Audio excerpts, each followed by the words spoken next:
Hi, sweetie. I hope you're having fun and having a good vacation. I'm going to read you a story now, okay? We're going to read Sleeping Beauty. Alright, let's go this way. Sleeping Beauty. Long ago, a kingdom far away celebrated the joyous birth of a new princess, Aurora, who had golden hair and rose lips. During the celebration, King Stefan announced the future joining of his kingdom with another by betrothing Princess Aurora to Prince Philip, the son of his dear friend King Hubert. Afterward, the three good fairies, Flora, Fauna, and Merryweather, each offered the princess a gift. Flora gave the gift of beauty, Fauna the gift of song. Merryweather was about to give her gift when there was a flash of light. Suddenly, the evil sorceress Maleficent appeared, angry that she had not been invited to the celebration. Before the sun sets on her 16th birthday, Maleficent warned about Aurora, she shall prick her finger on the spindle of a spinning wheel and die. It's hard reading like this. It is. But Merryweather's gift offered hope. Aurora would not die if she pricked her fingers. She'd simply fall asleep, and with true love's kiss, the spell would break. Still, the king and queen sent Aurora off to live in hiding with the three good fairies until Aurora's 16th birthday arrived.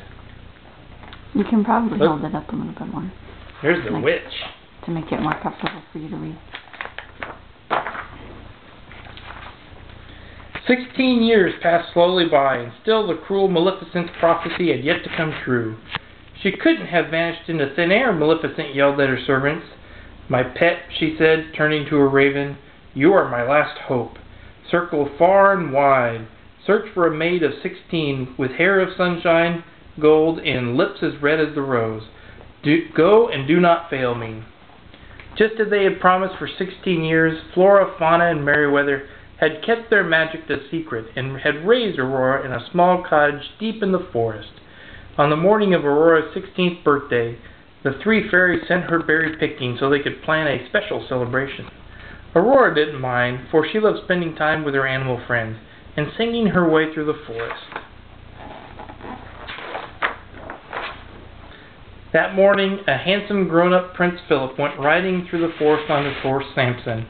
Do you hear that, Samson? He asked, hearing Aurora's song. It's beautiful. Samson and Prince Philip took off at once in search of the enchanting voice, but in his haste, Samson jumped over a small pond and accidentally dropped Prince Philip right in the middle of it. Look, the prince fell in the water. Soaking wet, Prince Philip stood up and shook out his cloak and hat to dry. Just then, he heard the voice again, and this time he could tell it was nearby. I know you. I walked with you once upon a dream, the voice sang. The prince was breathless when he saw Aurora. She was beautiful. So beautiful, in fact, that he couldn't resist swooping her up in that dance and joining her in her song. Aurora dreamed of the handsome prince many times, and seeing him before her was a dream come true. So mesmerized were they by one another that they sang and danced the whole morning away. Suddenly, Aurora realized it was time to go.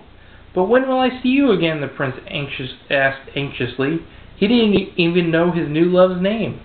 This evening, Aurora answered, at the cottage in the glen. Back at the cottage, Aurora's birthday gown was unraveling at the seams, and her 17-layer cake was oozing onto the floor. The fairies realized at last that if they wanted a special celebration, they would need to use magic.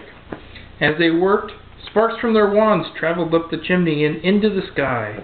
Maleficent's raven, who was still searching the countryside far and wide for Aurora, spotted magical sparks immediately. When Aurora returned to the cottage, she was overwhelmed by her birthday surprise. This is the happiest day of my life, she cried joyfully. Just wait till you meet him. You met some stranger? They asked, worried. He's not a stranger, she told them. We've met before, once upon a dream. Right then and there, the fairies became sure of one thing. She was in love. You're already betrothed, they told her regretfully, to Prince Philip, dear. But that's impossible, Aurora told them. I'd have to be a Princess, they confirmed. Princess Aurora, tonight we are taking you back to your father. When Aurora told them that her love was coming to the cottage that evening, they remarked gravely that she could never see the young man again. And so, with a heavy heart, that evening Princess Aurora followed the three fairies through the forest to the castle in silence. Little did they know that the raven had heard every word they had said, and so would Maleficent. When Maleficent heard the news of Aurora's return, she set off to make her prophecy come true. With her magical powers, she entered Aurora's castle chamber unseen by the three fairies, who were patiently waiting for the princess outside her room. Maleficent lured Aurora down the dark, magical passageway, at the end of which stood a solitary spinning wheel. "Touch the spindle," the evil voice commanded her. "Touch it, I say!" As if under a spell, Aurora placed her finger on the tip of the spindle. With one prick, Princess Aurora fell to the ground in a deep sleep. By the time the good fairies arrived, it was too late. "You poor, simple fools," Maleficent growled at the fairies. "Thinking you could defeat me, the mistress of all evil? Well, here's your precious princess." Upset, the fairies planned a spell to put the kingdom to sleep too. As she worked, Flora overheard King Hubert confide that Prince Philip was in love with a peasant girl he had met once upon a dream. Prince Philip was Aurora's true love. He could break the spell. But once again, the fairies were too late. Maleficent had already captured him and had locked him deep in the dungeons atop the Forbidden Mountain. With good magic on their side, the fairies freed the prince. They offered him a magical shield of virtue and a sword of truth to protect him in battle. Knowing now that Princess Aurora was in fact his true love, he fought Maleficent fiercely all the way down the Forbidden Mountain and up to the castle. Evil as she was, Maleficent transformed herself into a powerful dragon, breathing fiery flames everywhere. But with help from the fairies and his sword of truth, Prince Philip killed the dragon at last, and Maleficent was gone forever. Finally, Prince Philip climbed the castle steps and bestowed upon Sleeping Beauty true love's kiss.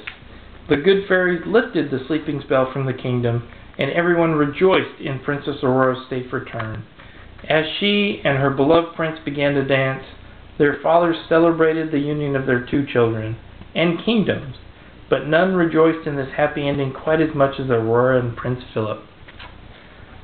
Okay, sweetie, I hope you have a fun vacation. We'll see you soon. Love you. Bye.